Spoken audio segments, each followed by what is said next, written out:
no show do Heleno Rotai. Rádio Serviço. 11h32, Dr. Silvio Provenzano, médico endocrinologista, chefe do serviço de clínica médica do Hospital Federal dos Servidores do Estado, já está ao meu lado.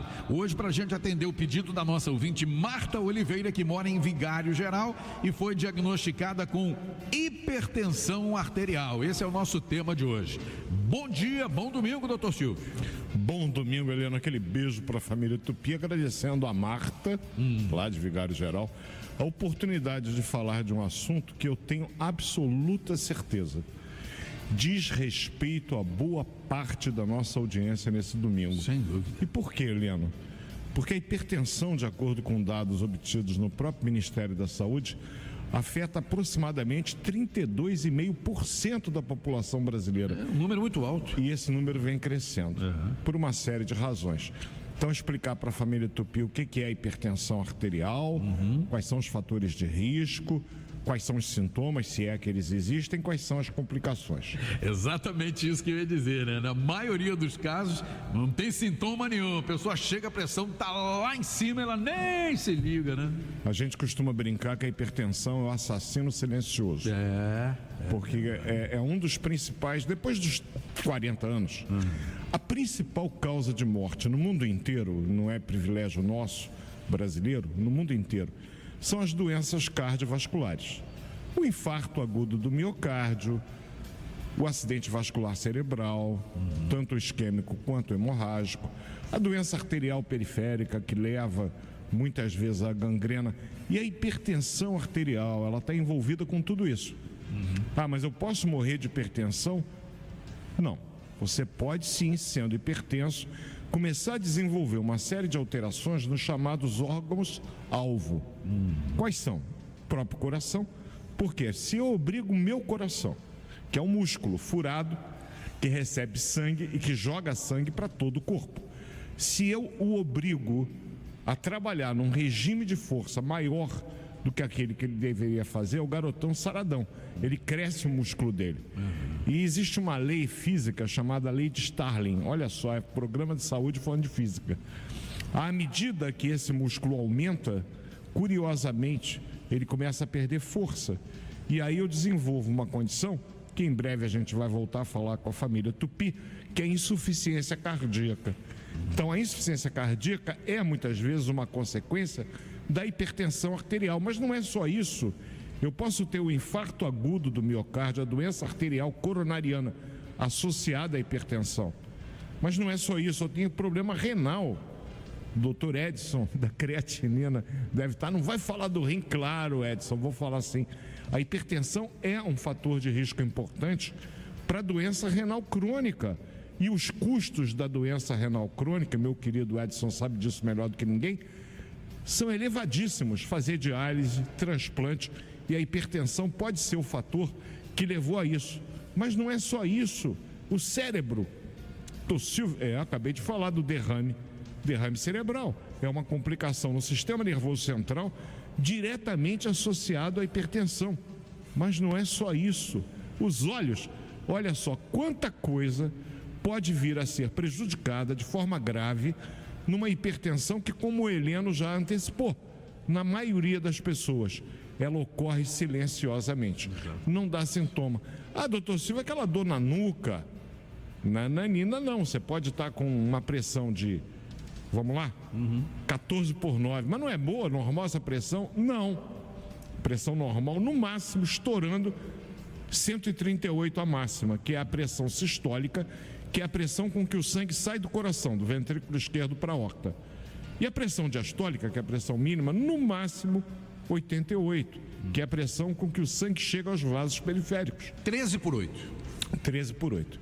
Então, veja bem, se a minha pressão é 14/9, eu já estou ligeiramente hipertenso. E o EPA, o que você sente com 14/9? O EPA fala, não sinto nada, e não sente. Por isso é que, periodicamente, as pessoas devem, evidentemente, procurar medir a pressão. E cabe ao profissional de saúde saber medir a pressão, porque o que a gente vê, e eu fico vendo essas pessoas no meio da rua medindo a pressão, eu não sei se eu rio ou se eu choro, porque é totalmente equivocado. Em primeiro lugar, você tem que ficar em repouso aproximadamente 5 minutos para poder verificar adequadamente sua pressão. Não pode ter fumado, caso você fume, ou tomado café, pelo menos 2 horas antes de verificar a pressão. Eu não sabia. Pois é. Ela tem que ser colocado o manguito. Você sabe que o aparelho que mede a pressão é o esfingomanômetro. É um nome técnico. Tem aquele negócio que bota no braço, chama-se manguito. Ele tem que ficar 2 centímetros acima da dobra do cotovelo. E você tem que posicionar o esteto, quando você vai ouvir, onde está a artéria braquial. Agora, veja bem, eu hoje tenho aparelhos eletrônicos. Eles são confiáveis? Sim, eles são pulso, confiáveis. né? Eu prefiro mais o de braço. Mas o de pulso também pode ser usado para uma aferição. Deu alteração, vá na UPA. Né? Porque você pode não estar sentindo nada. Mas se tua pressão tiver 16/10, 16/11, procura o médico. Porque a hipertensão ela é tratada no programa de saúde da família. É medicina primária. Então, pode dar algum sintoma? Eventualmente uma dor no peito, uma falta de ar, uma tontura, uma vista turva, até uma dor de cabeça. Mas não é a regra. E o pior é que hoje em dia as pessoas mais jovens estão tendo esse problema também, devido ao quê? À alimentação, ao sedentarismo. Antigamente, eu lembro que na minha época de garoto, de adolescente, a gente brincava na rua, de bola de gude, jogar bola, soltar pipa. E hoje em dia, a criançada, os adolescentes ficam mais o quê? No computador, no videogame, quer dizer, não tem essa atividade física. Você matou a charada. E a alimentação, né? Na minha época não tinha negócio de fast food como tem hoje em dia, né? Pois é. E a gente está vendo esse tipo de problema que no passado era mais comum nos idosos e continua sendo. Sim, sim. Continua sendo. Evidentemente que o envelhecimento, a carteira de identidade amarelada é um fator de risco para a hipertensão. Por quê? Porque o vaso vai perdendo aquilo que a gente chama, o Santoro vai brigar comigo, compliance. O que é compliance? Elasticidade. O vaso vai ficando mais rígido. E evidentemente, quando vem aquele volume de sangue, anteriormente o sangue se distendia. Agora não. O vaso fica durinho lá. A pressão vai subir em função disso. Perde fibras de colágeno nos vasos sanguíneos. Eu perco a capacidade dele se tornar elástico. A obesidade é um fator de risco para a hipertensão. Ser homem também, pelo menos até os 50 anos, porque a hipertensão arterial no jovem é mais comum no sexo masculino do que no feminino. Porém, à medida que a gente vai envelhecendo, as mulheres começam a aumentar a incidência. Até que num determinado momento é basicamente igual, mas a mulher prevalece um pouco. É mais hipertenso que o homem. Na menopausa, a mulher tem que ficar de olho, porque normalmente a pressão arterial pode subir. A dieta que você falou, mas o principal inimigo é o sal, o sódio. E nós temos no Brasil um tipo de alimentação com alto consumo de sódio, o que de repente pode explicar a elevada incidência da hipertensão. Falei da obesidade, alcoolismo. Uma dose de destilado por dia, você já aumenta a sua pressão arterial. Estou falando em uma dose.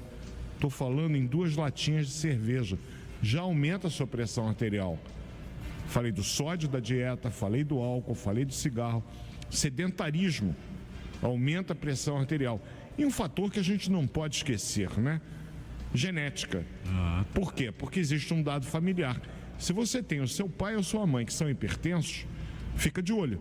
Então, de vez em quando, verifique sua pressão. Não vai, evidentemente, se tornar um obsessivo compulsivo, verificando a pressão de manhã, de tarde, de noite. Com que frequência? Uma vez por dia, se a pessoa quiser?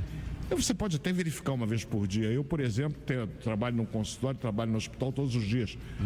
A última vez que eu verifiquei a minha pressão e tomo remédio para pressão tem uns 20 dias. Entendi. Mas por quê? Porque eu verifiquei, ela estava ótima. Então eu não fico me preocupando em verificar sempre a minha pressão. Eu verifico a dos outros. Né? Mas a minha, normalmente, não. Eventualmente, falar, deixa eu ver como é que está. Aí continua boa, ótimo. Mas não é uma coisa que eu faço compulsivamente. Eu tenho 2 tipos de hipertensão. Ele é a hipertensão arterial essencial. O que é isso? É aquela que eu não tenho uma causa definida. Mas eu tenho também a chamada hipertensão arterial secundária. Por que é importante e cabe ao médico, somente a ele, a investigação? Se eu tenho uma causa de hipertensão, se eu tratar a causa, olha só, eu posso curar a hipertensão. Coisa boa. Eu não fico dependendo dos remédios antihipertensivos. Então, eu tenho algumas doenças que são endócrinas ou não endócrinas, que se eu tratar, eu curo a hipertensão. Por exemplo, mulher jovem com hipertensão, eu tenho que fazer um exame para ver artéria renal, porque eu tenho uma fibrodisplasia da artéria renal, olha que nome, vai aumentar a pressão arterial. Se eu colocar um stent ali naquela artéria renal, eu curo a hipertensão dessa mulher. Eu posso ter um tumor da suprarrenal como causa de hipertensão. Evidentemente que se eu operar esse tumor, eu curo a hipertensão. Existe uma doença endócrina que é a acromegalia. Aquele Jaws do filme do James Bond, lembra? Ele tinha excesso de GH. Ele era hipertenso, porque o GH aumenta a pressão arterial, assim como o excesso de cortisol. Eu tenho algumas drogas que aumentam a pressão arterial, corticoide, mas eu tenho outras. Amitriptilina para depressão, anticoncepcional oral pode aumentar a pressão arterial. Então você, minha jovem, toma anticoncepcional, não fume, é a primeira regra. Segundo, evite comer excesso de sódio, de sal na comida. Verifique eventualmente sua pressão. Não deixe de procurar o médico para acompanhar isso aí. Assunto para domingo que vem, meu querido amigo. Ufa, a gente vai falar sobre as verminoses e as parasitoses. Bom, ou seja, muito bom. Eu vou falar da lombriga, que é Ascaris lumbricoides. Eu vou falar da solitária, que é a Taenia solium e a Taenia saginata. Eu vou falar daquele verminho que parece uma linhazinha e que dá uma coceira atrás terrível, que é o Oxyurus. Vou falar também de alguns parasitas rapidamente, ameba e giardia. Família Tupi, o objetivo do Serviço Saúde é esse: passar a vocês informações que possam ajudá-los a ter mais cuidado com a saúde. Prevenindo é tudo de bom. Um domingo abençoado, uma semana maravilhosa. Até domingo que vem. Obrigado, Heleno. Abraço, meu querido. Bom domingo, boa semana e até domingo que vem. Show do Heleno.